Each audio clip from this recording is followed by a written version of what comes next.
ఏంటో ఈ బట్టలన్నీ నేనే ఉతకాలి. ఛీ! ఏం చేస్తున్నావమ్మా? మీ చీర ఉతుకుతున్నాను అత్తయ్య గారు. ఇంత మంచి డ్రెస్ వేసుకుని చీర ఉతుకుతున్నావా? అంటే ఉతకగానే వెంటనే బయటికి ఫంక్షన్కి వెళ్ళాలి అత్తయ్య గారు. అందుకని నీ డ్రెస్ వేసుకుని ఉతుకుతున్నావా? అది దాన్ని ఉతకడం అంటారా?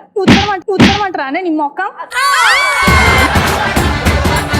అత్తయ్య గారు చూడండి, మీ చీర చినిగిపోకూడదని ఎంత బాగా అంత పెద్ద బొక్క పెట్టావేంటి? అది నిన్న మీరు అక్కడ ఇంకా అమ్మా అమ్మా ఇంకా కొట్టమ్మా.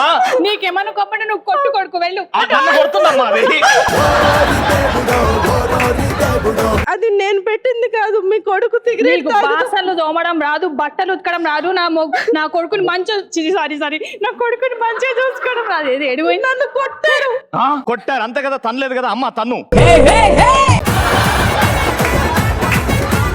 వద్దులే, అంతకన్నా ఎక్కువ చేస్తే బొక్కలేస్తారు. అవును.